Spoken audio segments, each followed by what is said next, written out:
Just think about all the things that we've been talking about here the last 2 weeks. And I think everybody has it wrong on the injury front because I think the Patriots told Mac Jones that he didn't need surgery. They probably were like, what's with that reaction? We thought we had to amputate your leg. They were doing the day-by-day stuff almost right away, day-to-day, day-by-day, whatever you want to say. And then the Adam Schefter tweet came out where he said sources tell him that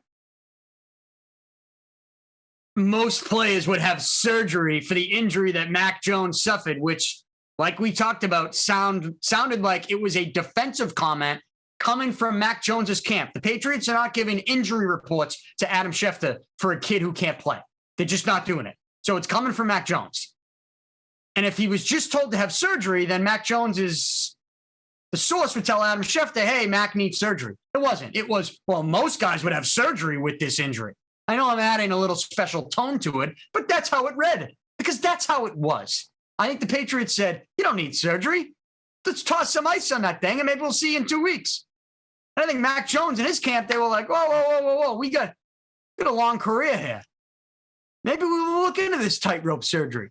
You know, we don't want to be thrown back out there in 3 weeks and risk something long-term. And then all of a sudden the first-round pick turns into trash with a terrible ankle for the next 5 years.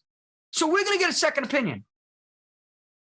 But we don't want to look soft. So we're going to tell Adam Schefter that, hey, most guys would have surgery with this injury. That's how that went down. That's the rift.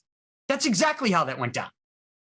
And then Bailey Zappe came in. He's zipping, he's zapping, and now Mac Jones and his agent are like, maybe we should try to get back. Next thing you know, Mac Jones is out at practice.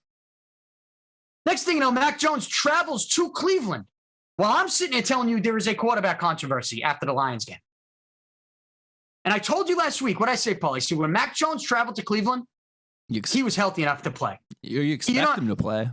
You're not making that trip if you can't play. Okay? And you weren't gonna put him as the backup in that game because, you know, then you're creating drama and you maybe haven't seen enough from Zappe to create that type of drama publicly, at least. Zappe zipping it to Devontae Parker. It's his team. Let's go. Don't even question it. Don't even listen to a media member that tells you it's not. And I've been telling you this for weeks. You should smash that subscribe button on this YouTube channel right fucking now. So he goes to Cleveland. Of course he can play. That's a coach's decision. They stick with Zappe. Zappe gets better as the game goes on. You can see Zappe's confidence level go through the roof in that game, especially by the time you get to that first drive that they had in the fourth quarter against Cleveland.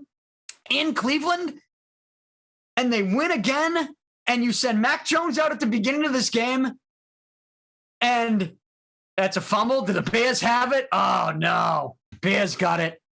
How much time? Minute and a half. Chicago's got it.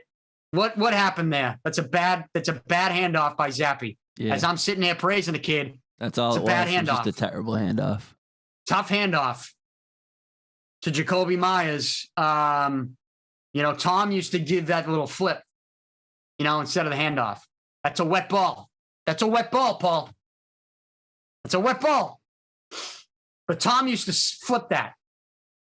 You know what's funny? When Tom used to flip it, and some quarterbacks still do it. Mahomes does it a little bit. When the running back runs right in front of him, he flips it. Because if he drops that, it's not a fumble. It's not a fumble. It's an incomplete pass. Yeah. But it's just a little, like a subtle flip. And they were doing it for so long, and I never knew that. I'm like, then the broadcast team said it one day. I'm like, oh shit, they're right. That wouldn't, because I used to get so pissed when they would do it. I'm like, if you drop that, that's a fumble, but it's not. So that's what they should have done. Instead of the slippery handoff with the slippery ball. And now where are we? A minute and a half left. Chicago's got a 17-14 lead.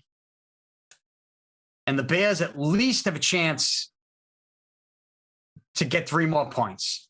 You got to hold them to a field goal here. You know, I'd like a big loss right here. Maybe a fumble sack.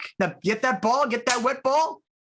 But anyways, all the things we've talked about, even with that just happened, they stopped Mac Jones tonight. All week long, like, it's going to be Mac. It's going to be Mac. It was Mac. He throws a pick. Right after that interception, Belichick, there we go. That's the loss I was talking about. Judon. Thank you. Oh, I didn't do it right. So maybe get him out of field goal range. And Jones throws the interception. Belichick tells Zappe to get his helmet. This is not injury related because Mac Jones was running better than I've ever seen him tonight, Paul. Better than I've ever seen him, he was running. That's the only thing he could do tonight was run. Who would have thought? He had a high ankle sprain. Only thing Mac Jones could do tonight was run. And he throws the interception, and they're like, we're done. And so even if you wanted to believe the people that were telling you and yelling at you that there's no quarterback controversy, guess what? Even if they were right, now there is a quarterback controversy. They can't deny it anymore. Yeah, you cannot refute it at this point. Because let's say there wasn't one. Belichick told you. Let's say there wasn't one and I was wrong. Belichick just created a quarterback controversy in this game tonight on Monday Night Football, prime time. He's doing this shit. I love it. I want a starting quarterback at this point. I want it. I want Belichick to say it tomorrow or Wednesday to be like, this is our guy we're going with against the Jets next week. And I want them to stick with that guy the whole game against the Jets. I think what they should do, because again, Zappe came in down 10. I think you name Zappe the starter. And I think you pull him in the office. And I think you say to him, kid, maybe that was a little unfair of the situation we put you in on Monday night. But let's call it what it is. Second half, you were no good. Here's what I'm going to do. I'm going to make it fair for you because I believe in you. I know you have a skill set that if we game plan with you as our quarterback, it gives us a chance to win against the Jets next week. So here's what I'm going to do. You're going to be our starting quarterback. You're going to prepare this week as our starting quarterback. You're going to go into that game as our starting quarterback against the Jets next week.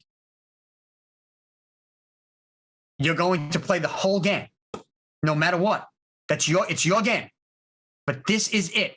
This is your opportunity. How are you going to react to it? Will you seize the moment? Will you take the job? If you can go and play the Jets, and I think it's at MetLife, right? Is it at MetLife? Not sure. If you can go in, if you can beat the Jets next week, Jets look good. But they're not an unbeatable force. If you can go beat the Jets next week, we'll keep rolling with you. But we'll give you next week. That's what we will do for you. This was unfair for you tonight. You weren't great. We have things to work on, but let's work on it with you as the number one. For next week only. I'm not committing to anything else, but I'm giving you next week. You've earned that. And that's what we'll do. That's what Belichick should do with this quarterback situation. What I think he's going to do is I think he's going to, because Zappe didn't look good at all in the second half here, I think Belichick's going to, he's going to go back to Mac Jones to start against the Jets, I think so.